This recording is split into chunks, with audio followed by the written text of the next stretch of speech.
Well, it's another News Game Plus with Dermy and New Game Plus executive producer Jason O'Callaghan. I just finished watching the Brownlow Medal. Congratulations to Lachie Neale from Oh Brisbane on Lord. that. So Oh was a Lord. so that was I pretty mean, why? Why? good. You know what? Uh, Video games are very hard on itself, the industry generally, right? But you go and watch footy sometimes, and I love footy. I'm sports ball. I love sports ball. Um, we are really, compared to footy, we are very hard on ourselves because watch the Brownlow Medal. It is regular shots of the players' wives and girlfriends wearing dresses, doing poses, and that. And for an industry that claims it's trying to, be, treatment of women and stuff, geez, they do a lot of wank shots Yeah. over the players' Whoa, girlfriends. It's hey, a little whoa, bit over the top. whoa. Yeah, no, Yeah, that's hurly fucked. burly, what a girly sort of stuff. Yeah. It's like really, yeah. No, anyway, just an observation quickly. We in video games we're very very well. We have standards and Yeah. standards. Whether sometimes they might. Look, we have standards. Let's put it that way. But then you go watch the Brownlow Medal and how Channel 7 broadcasts it. I think if we ever start doing red carpet specials on esports and, and introducing the partners of the people doing, and then having a gawk at me, I just think that's sort of it's one of those things I'll look at and I think there are many things in gaming we don't adopt from it, and that's probably good we haven't adopted that. Yeah, that's a good one. Yeah. Can you imagine how the industry would react if we had a basically just a sort of perv fest on esports players' wives and girlfriends. I mean, we also kind of knocked Booth Babes on the head as well, which was of a very similar vein. I think that was a good idea, and I didn't mind the idea at the time they were saying use cosplayers instead. Yeah, which they've done. Yeah. They've moved to, and I mean they sexualize them a little bit, but realistically, like I think A, it shows more passion for it. B, there's a certain craft to it, as opposed to just chuck them in a t-shirt and get the boobs out. Which, look, it works, and I've never begrudged anyone getting that money if they can for however they can get it. It ain't my business if people want to do that kind of stuff consensually, but it just cheapens it, and it just kind of it's a bad optics situation as much as anything else. Yeah. Well, on let's move on optics. I'm going to use that as a segue. Nice. Let's do a gaming news, and we both were talking about this earlier. The Monster Hunter live action movie. There's a trailer dropped the other day, and just like in the game, you're a United Nations soldier. In your Humvee, driving along with your minigun. Yeah. And you went to you're actually American, but you're United Nations because you got to sell to other countries. It's an international market nowadays. Yeah. So they're United Nations American soldiers. They're in the desert somewhere, which is unusual for American soldiers. So just going around as if they own the fucking joint. But there you go.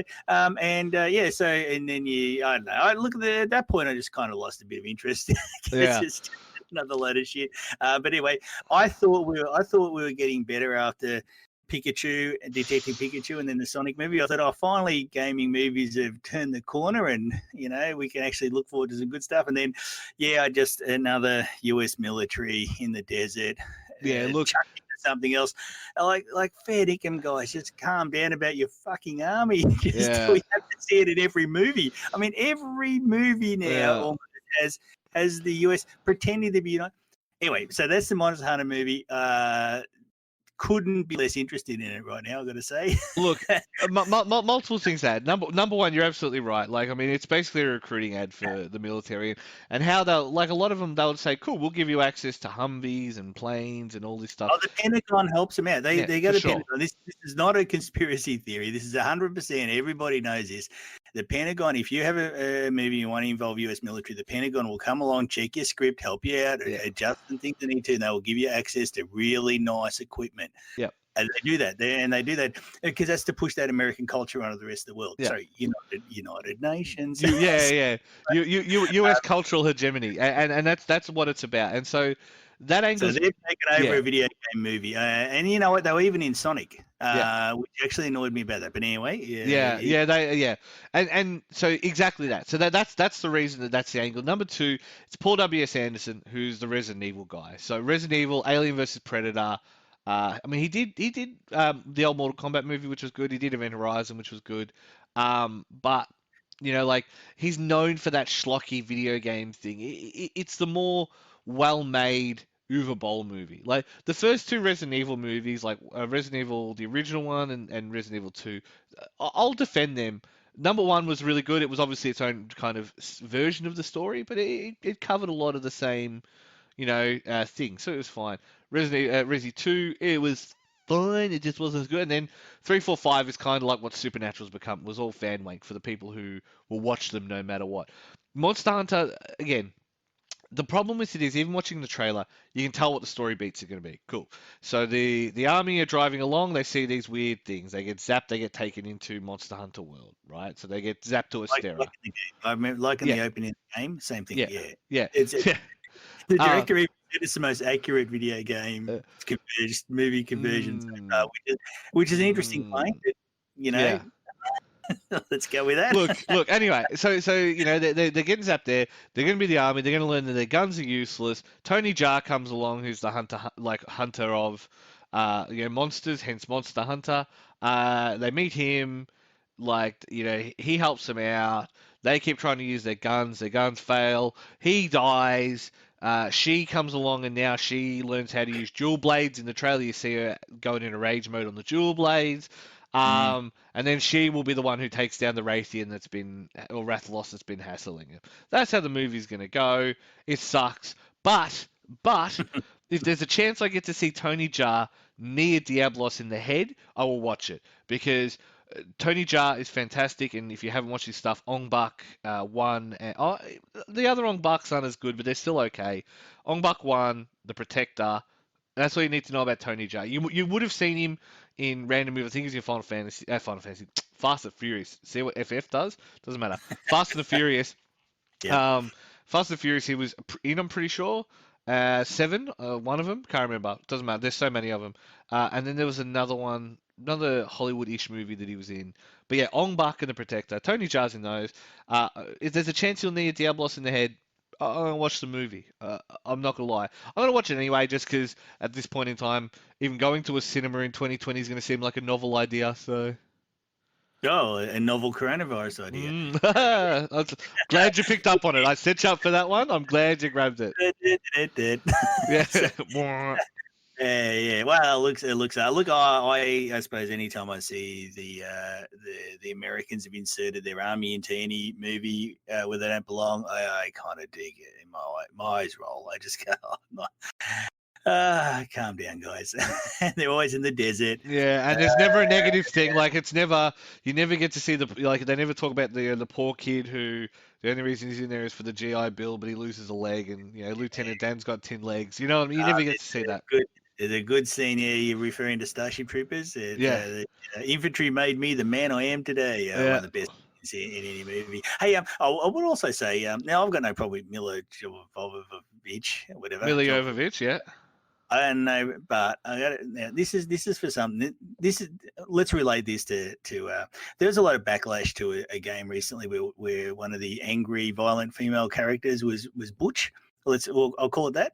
Yeah, that's a reasonable if you're going to be a female action hero, please go to the gym, because you're not beating up any guys if you look like unless you got superpowers. Yeah, and look, that's the thing.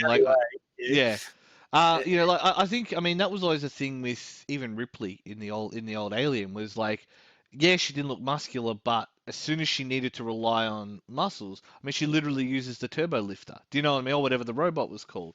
And it was the wily, it was the cunning and the smarts and all that kind of stuff. And realizing that you can't go hand to hand with like an alien, like the one guy you see go hand to hand with that alien is in that movie that doesn't exist, Alien 3, where he's like just holding it in place while they kill it.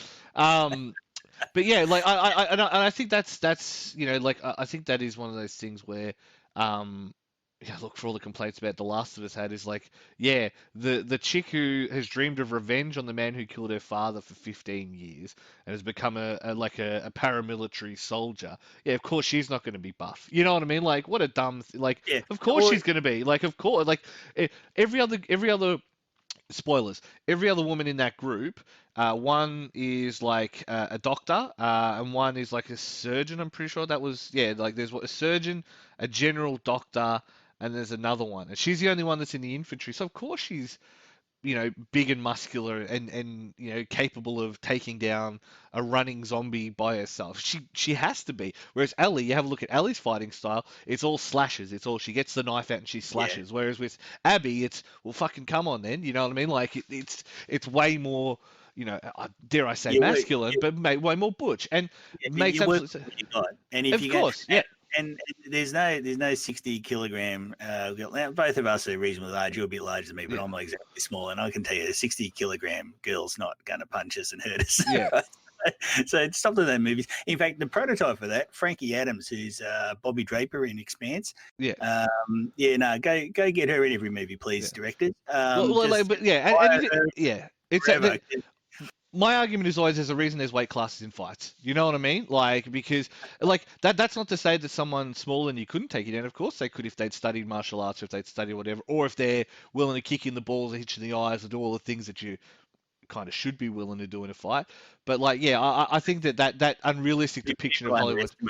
That unrealistic depiction in Hollywood. But I mean, it kind of goes to the thing of you've got Cavill as Superman, and he has to have rock hard muscles and stuff. And I like Cavill; he's been in enough stuff, and he seems like an interesting enough guy.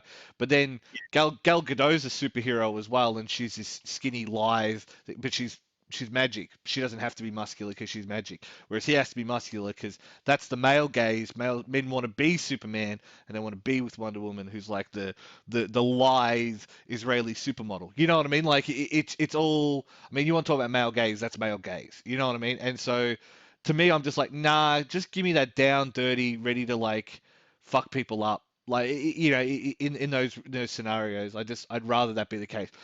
I guess the argument is the case for Abby being a realistic representation of that in games. Anyway. I think that is more realistic. Renfrey in The Witcher was good, and but no, not any. Bobby Draper in Expanse. That should be the prototype. Yeah, I should watch The Expanse. I've been meaning to watch The Expanse and The Orwell. They both seem pretty good. The Expanse is the best science fiction since the Battlestar Galactica 2003 series. It is far superior to even that. It is by far the best. Liam just finished that, funnily enough. I watched him watch the last episode the other day. Battlestar.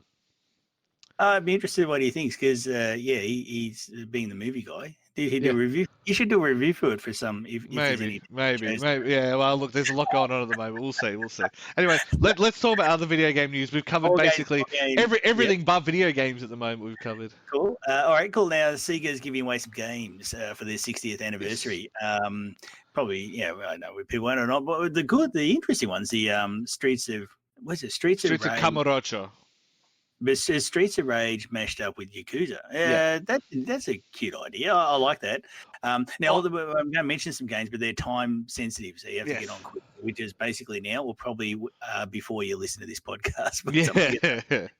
So there's that. There's Golden Axe, which is not Golden Axe by the looks of it. The old... it was an early 2000s potential sequel to Golden Axe. One of the guys who worked on it actually worked on Android Assault Cactus, which is a really good game if you haven't played it. Very good game. I've played that a lot with the kids. Great game. Good fun. Anyway, Studios Australia Golden Axe.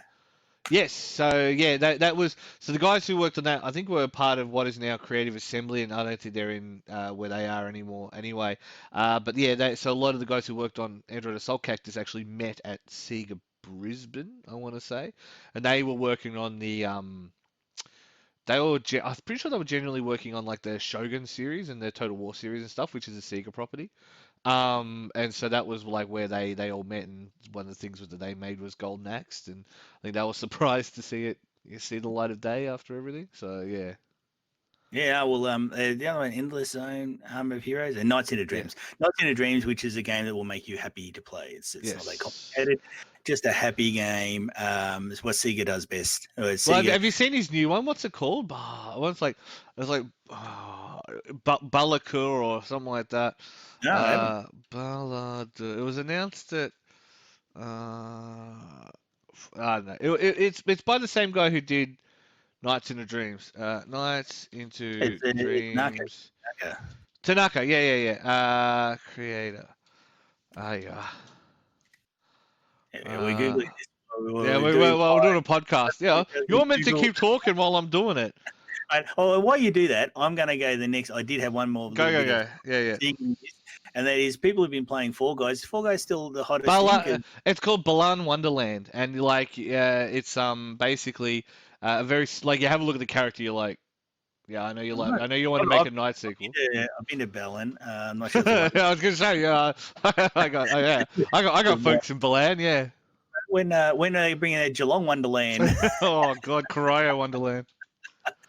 Well, in a way, but anyway, so I haven't heard anything about this Balan Wonderland game. So anyway, it's if it's by a guy who did Nights, it'd be interesting. We're checking out. But Nights is free. When was it? Nights is free. I think it's gone now. I think it's done. Boo! Go check out Nights. It won't make you happy. Yeah. But other second news. So if people, you just send the link to me. I did. Okay, now if anyone's still playing Fall Guys, because I think everyone started moved from Fall Guys to Among Us, didn't that become the hottest? No, Fall Guys is back. Season 2 just hit as well, so that's come back. Yeah, there's a Sonic the Hedgehog costume in there. That was what? Their crossovers only last like 3 days. So by the way, this is the yeah. What? Anyway, cool. So the Gungeon Bullet's gone. So the Gungeon Bullet, there's been a Gungeon Bullet. There's been Sonic. There's been a Shell from Portal. There's been a bunch of skins that are literally like a 3-day only thing. You got to get 10. You got to have 10 crowns inside of that thing, inside of that time to buy them. So yeah, the single. I'm pretty sure the single one's already gone.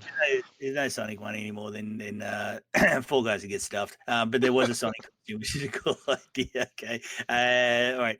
Now, if you have an Xbox 360 and you don't have Xbox Live Gold, you have the ability to save all your save games to the cloud without needing Xbox Gold. Nice. Good.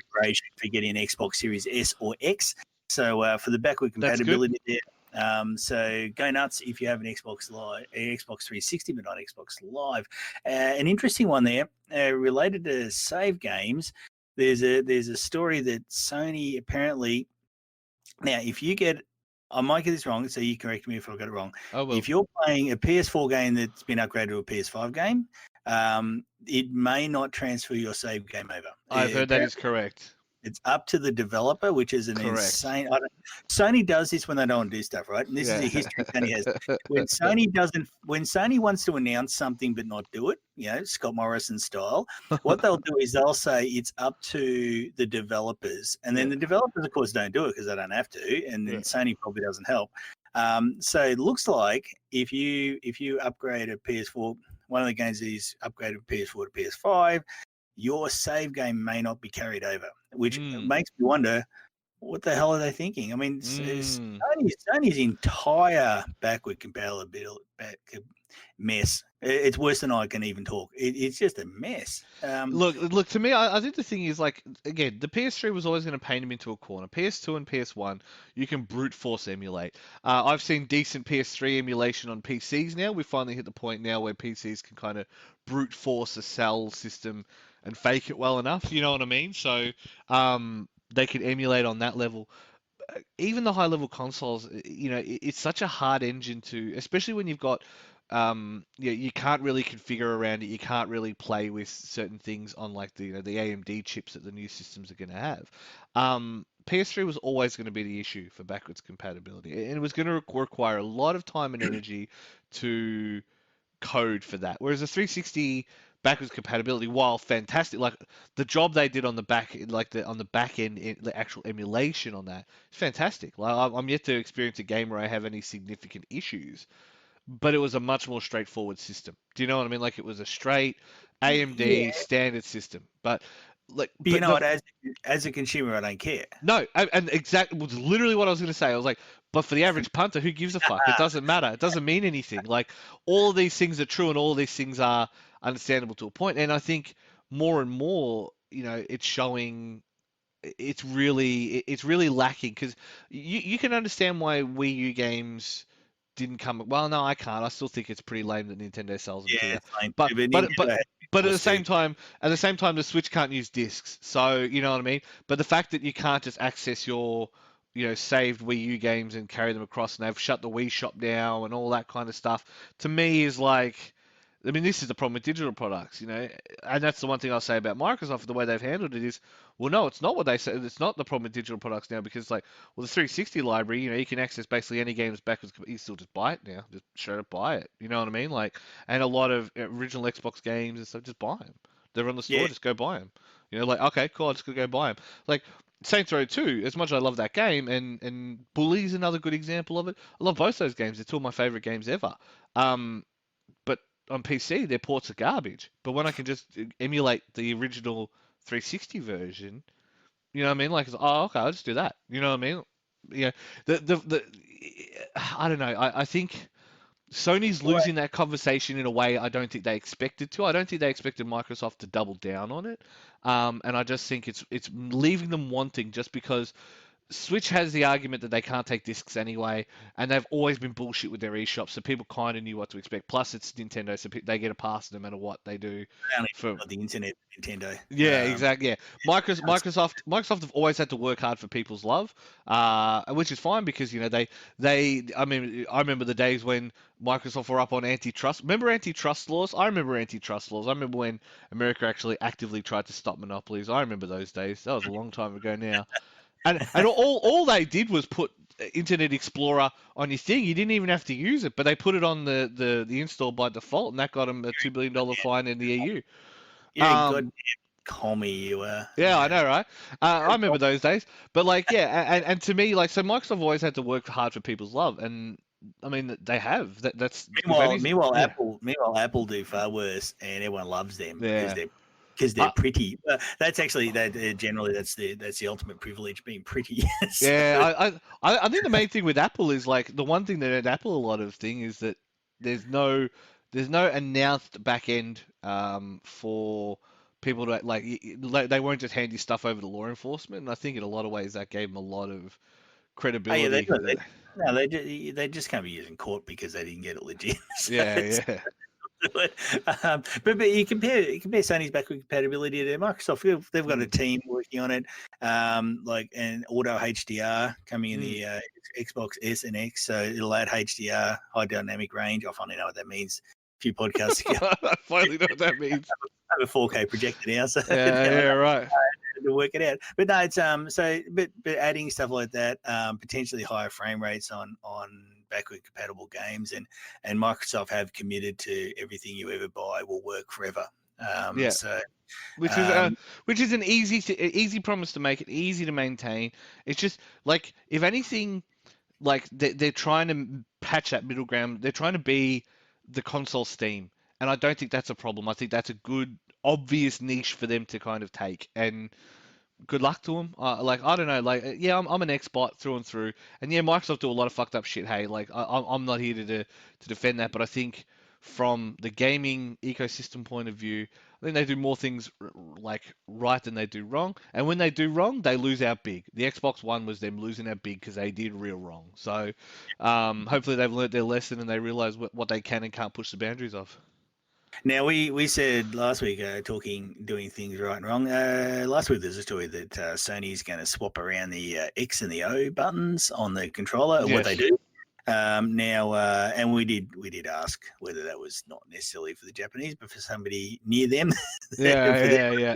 But there was actually a poll. I can't remember who did it, but basically in Japan asking what Japanese gamers thought of the change layout, and 43% or almost 44% of Japanese gamers are not happy with it, and 31% said yeah, okay, well, look, I'll compromise with it. Only 24% were actually happy with the change. So good work, Sony. Yeah. Probably shouldn't have done that one, but I don't think they care about the Japanese market anymore. It's that's just where I'm going with that one. Yeah. So now, now I'm going to go with two controversial stories. Good, because we don't usually do court controversy on this show. I don't think we did, but let's these views do not necessarily reflect Jason. We're off to a bad start. Microsoft Age of Empires 3 Definitive Edition has apparently made some changes to how things are, including there's a few complaints, and the complaints are the standard thing now. There's like coloured characters in there, not just a white character, so on, which I personally couldn't give a shit about. But there is one change. They've changed one of the things you can build from plantation to estate, and the reason being is that Microsoft has said the depictions were problematic and harmful, so they've changed them in the game now. I wanted to make a comment here because that may or may not be true. And as usual, any of the backlash over it tends to get pretty stupid.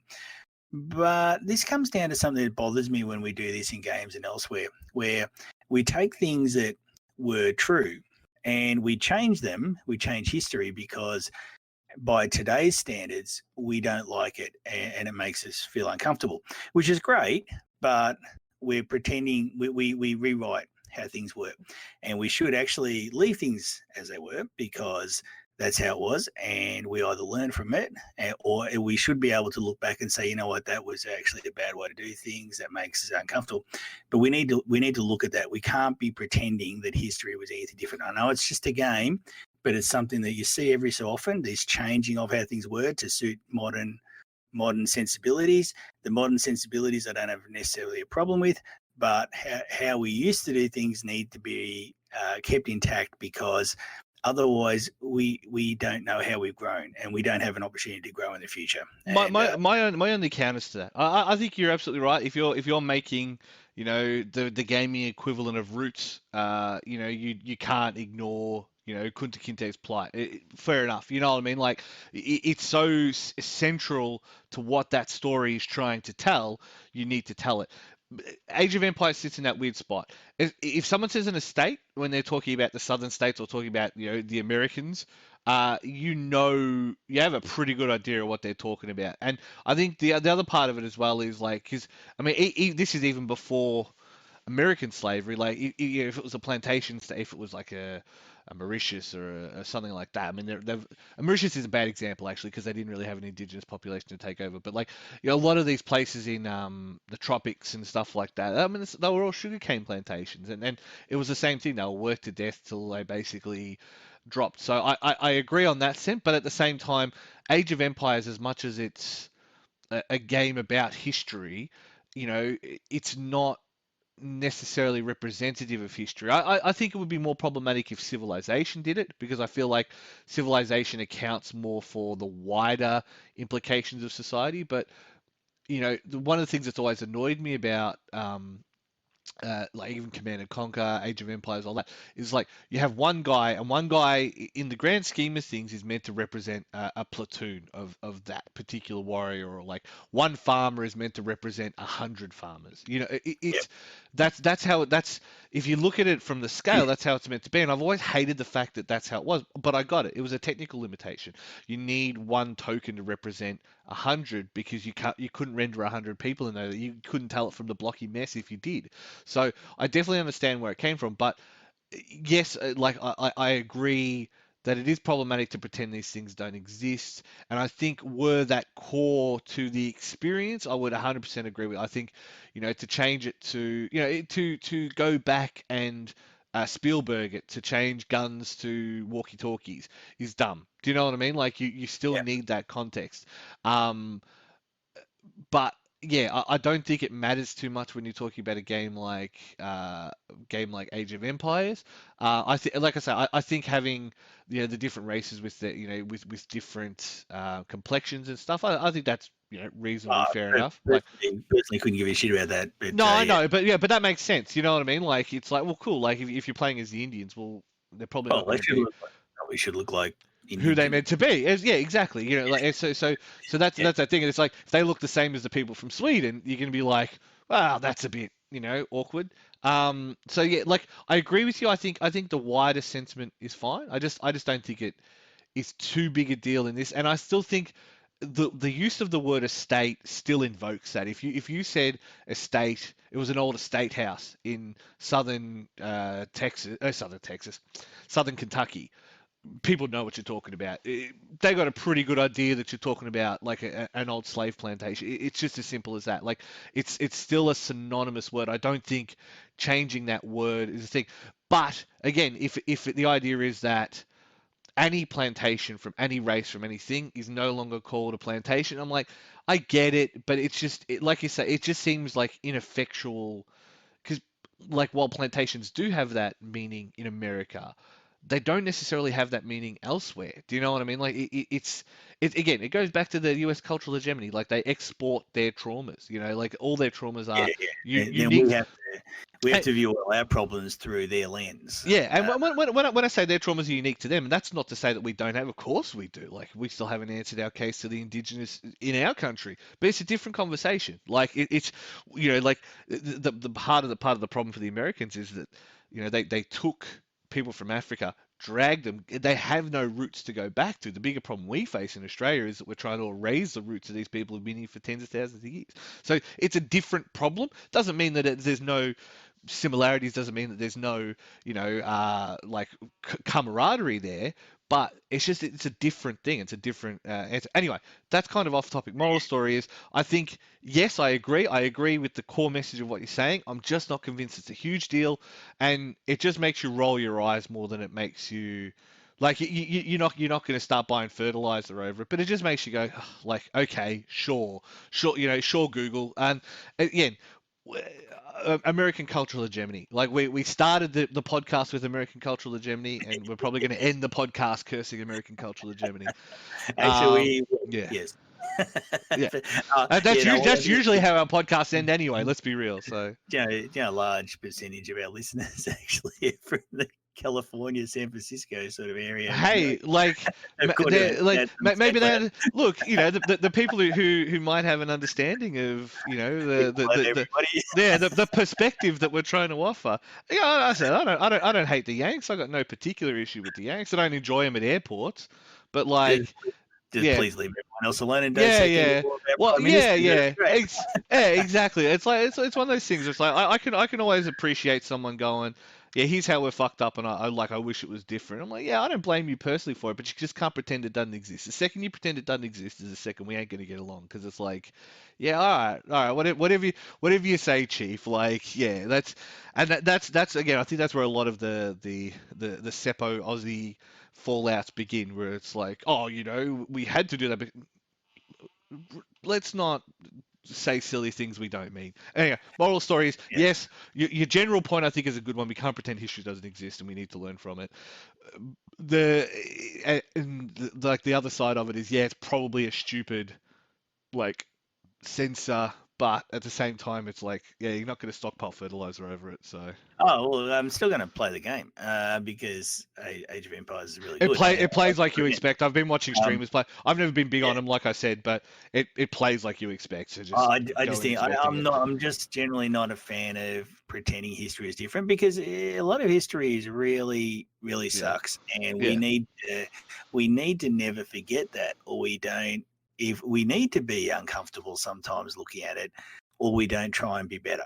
Yeah. And then there's a saying, those who forget history condemned to repeat it. I know that it's well-meaning to change things, but on the other hand, that well-meaningness over time is erasing. And when you erase it, then suddenly it becomes something that you're not ashamed of. Can you imagine, this is a massive leap, right? And I understand it, so I'm going to say it's a massive leap. Can you imagine going back and changing Schindler's List because it's really uncomfortable to watch? But it's one of the most uncomfortable movies ever made to watch.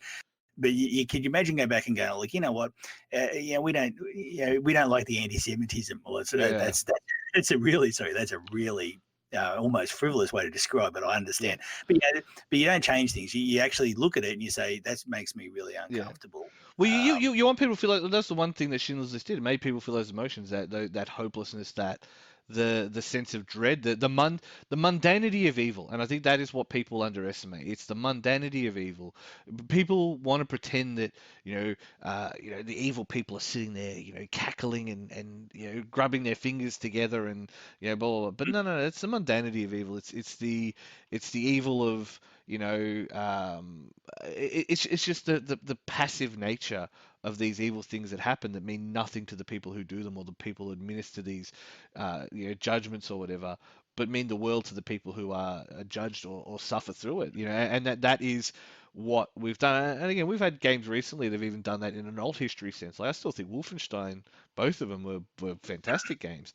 And because they kind of, yeah, they did it, and yeah, it was tropey, and yeah, it was a little bit over the top, and like I think, oh, that's fine, but it's a Wolfenstein game. I didn't go into it because I was expecting, like beautiful hidden subtext inside some kind of passive absurdist plot. I went there because it was Wolfenstein. Like I'm going to shoot Nazis, but to watch the the impact of the Nazis not losing the war, spreading into the world in their imagined world was great. It was a great allegory for allowing that kind of shit to spread. So I agree with, like I said, I agree with you, and I think that the general message you're saying is absolutely spot on. We can't pretend that it's not there, and as a result, we kind of have to be mindful when we use those old lazy, like fantasy's full of lazy tropes. You want to talk about lazy sci-fi tropes, you know what I mean? Like lazy fantasy tropes are my least favorite thing. It's like when people say, "Go watch Game of Thrones." I'm like, "Nah, I know enough about Europe." You know what I mean? Like, I know enough about Europe. It's fine. It's like Witcher. I think it takes an interesting take on it because it's like. At least with Witcher, it's more like you do have Skellige and all that is obviously the UK. You do have all these different areas and all these different things, but like it's as much about the him looking at it through the lens of someone who exists outside of their. He lives for 200 years. He can Yeah. sense monsters. His specific life is as an outcast from birth, trying to find his birth. Like everything about that is othering. It's a different perspective on a world of man and beast that people live in, and that's that outside perspective, and that's why it works. But I think I mean Tolkien, fucking C.S. Lewis, like god damn, Lion the Witch and the Wardrobe couldn't be any more fucking pommy propaganda. Like I mean, like Hey, I like. there you go. This and Lord of the Rings. Lord of the Rings I was guess one of I the mean days. you should hate Lord of the Rings more than anyone, you filthy hobbits. Like as if he's not calling fucking Irish people hobbits. Get fucked, you prick. Hey, Like it's no one is bad as Harry Potter that just outright oh hated Jesus man, and the Makers. man, the fucking Harry. How anyone is so upset now? Oh wow, J.K. Rowling's a turf. She's a mental patient. Like, hey, did you not read the book? Like, are you being funny? Like, Jesus Christ. Like lazy tropes everywhere. Anyway, whatever. Like, I don't Yeah. want to go down that. Yeah. I'll make one point just quickly on because I mentioned Schindler's List, and it did remind me of something. And you're probably paying attention as well to the brouhaha going on about friendly Geordies at the moment, where everybody's basically going, I know he's exposing the government's corruption, but I Yeah. really don't like some of the things he says. Yeah. So he has to be stopped because he puts wigs on sometimes, and I think that might be slightly transphobic. So aside from exposing corruption, he needs to be deplatformed. So Yeah, very look, I mean, yeah, look, this is, yeah, I agree.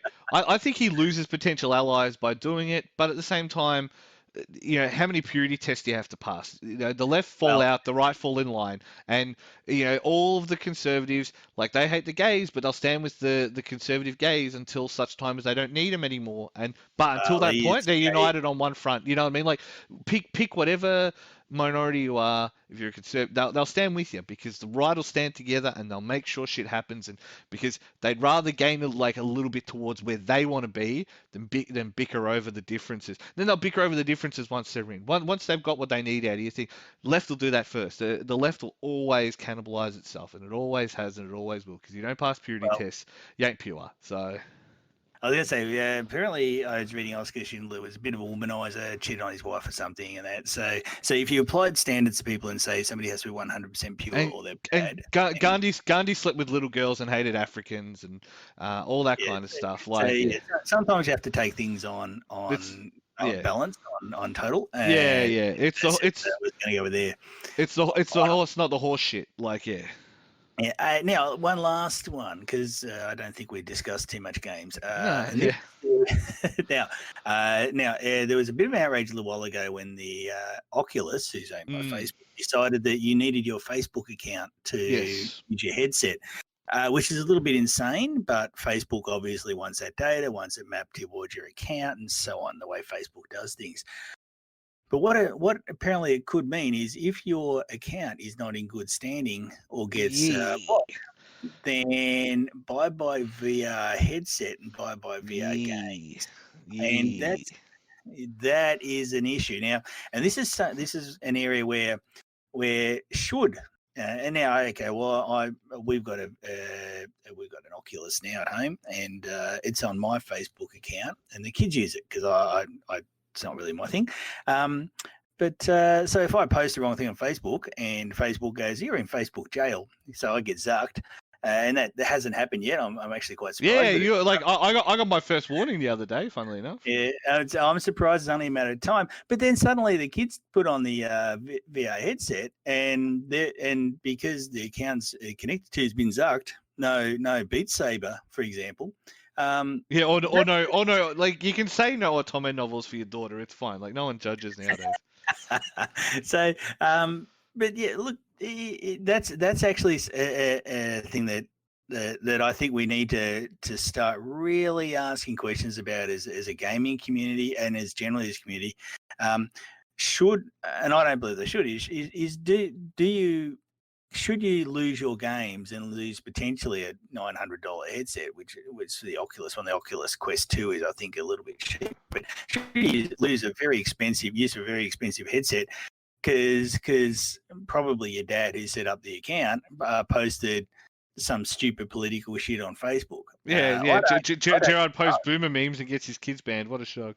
Well, yeah, and it's like how Overwatch will ban you if you post something bad on YouTube, right? So Yeah.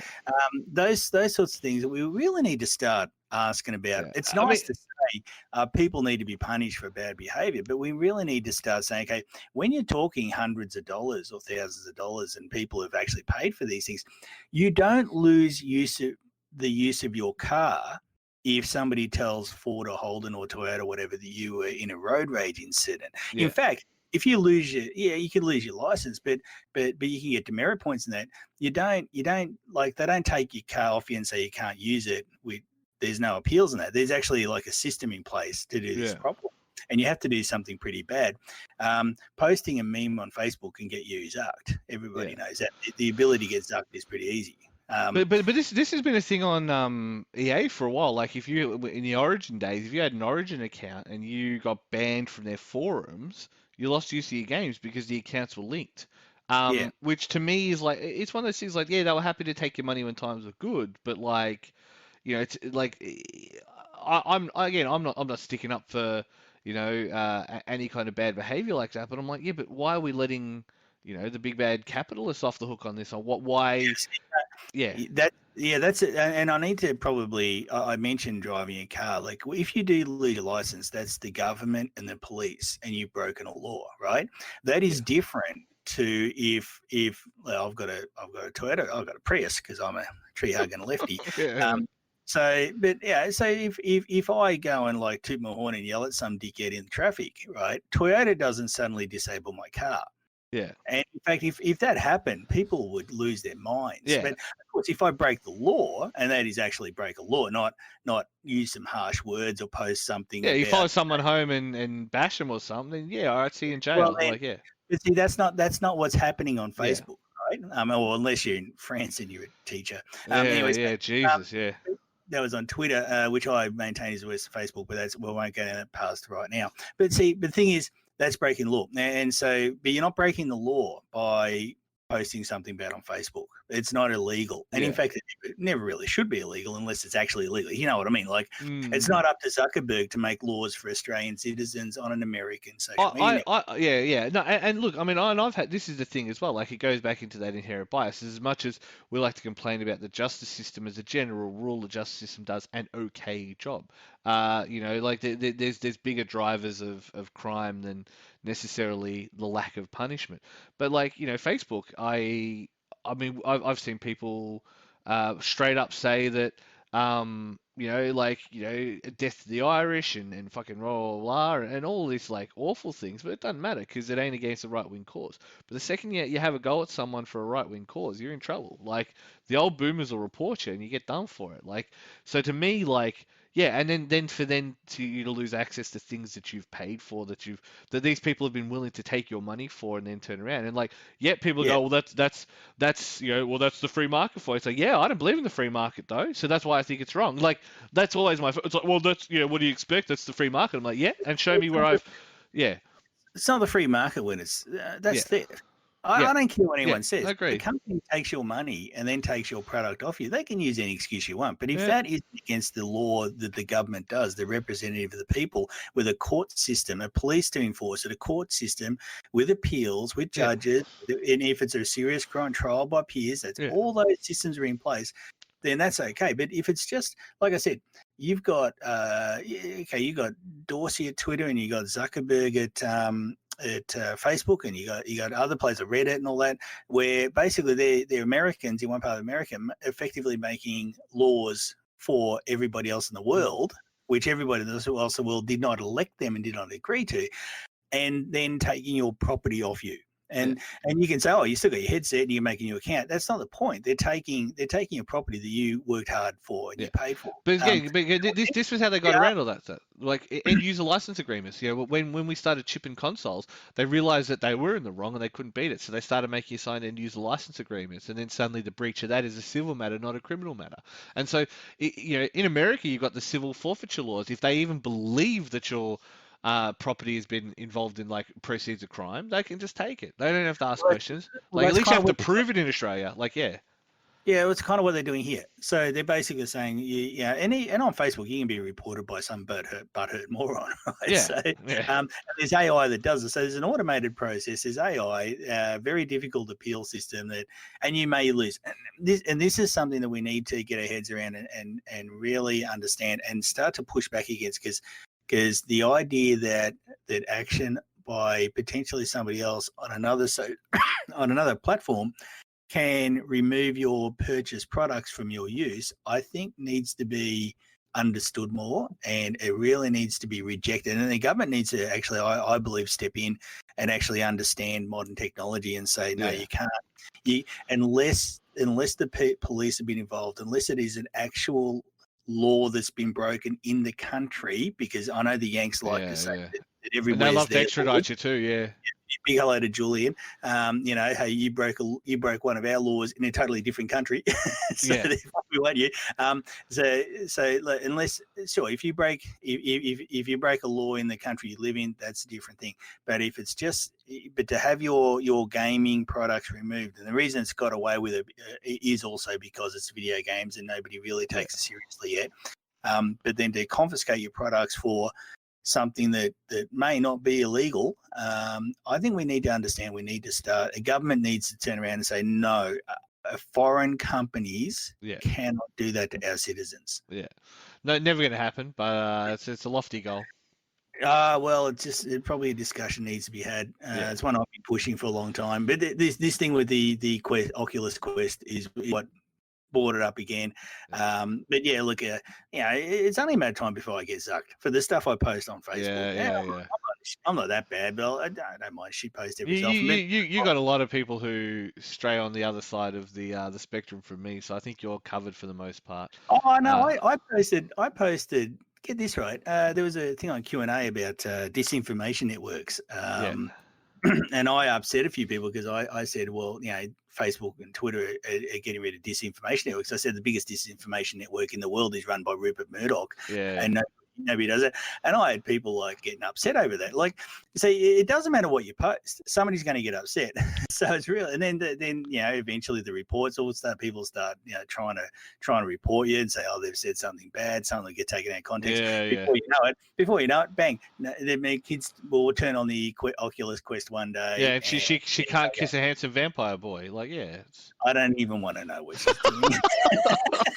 It's funny. It's unfair because if that was the boy, I'd be going, oh, look, he's up. With the girl, we're totally sexist standards. But anyway, it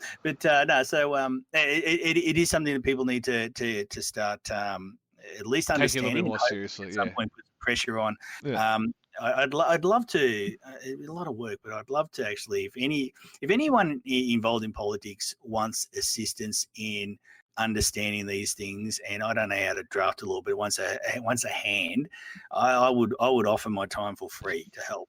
That's obviously where people like Fiona Patton and stuff have always been good. She's always been, if she doesn't know, she's always been willing to listen, which I've always found to be a redeeming quality of basically anyone. So. Well, she's good. I don't think it's something that's shared by all her peers. No, I very much agree. But I think it is something people don't understand. And I just believe it's unacceptable that a foreign company can decide to confiscate your products effectively. That's something. If they did it to your car, you'd lose your mind. So there you go. Yeah. Don't disagree. We're coming up on an hour, is all I'll say to you. Oh well, I've got nothing else. Okay, there you go. Perfect time then. What else you got? You got anything you need to add? I don't think I got anything else. We may have exciting news about Microsoft soon. But beyond that, yeah, no. As in, like, yeah, it's like we may be under certain embargoes. And then... I did see a funny meme. Said Bill Gates. You know how he's doing all the virus stuff with the coronavirus. Said he's actually the perfect person. People are saying, what's Bill Gates' name? But he's the perfect person to help us out with virus because he made Windows, so he's been dealing with viruses a very long time. Yeah, I was going to say, yeah, he made Internet Explorer. Yeah. You could put that. Actually, that joke is so bad that could go on Animal Crossing Amiibo Festival. Yeah. Everything that's bad in this world goes to Amiibo Festival. That's the hell for bad things. My daughter loves that game. She makes us play it herself, and it's good. Anyway, so good. Some big news on Microsoft at some point soon. Yes, hopefully. Yep, and that's it. Cool. Nothing else. Then we'll wrap up. Yeah, no. Then I think we're good. Do your usual. NewGamePlus.tv, go to the website, NewGamePlus.tv. There's actually a new one in progress, but knowing how quickly I get these things done around work, it'll be about 6 months. But NewGamePlus.tv, NewGamePlus.tv, all one word on almost every social network. Check out the show podcast that Cringy does. It's excellent work. Sort of like a companion one. This is a companion one to that. They're kind of two things, news one, the show one. Go check out the show podcast. New Game Plus TV, all one word everywhere, NewGamePlus.tv. That's it. I got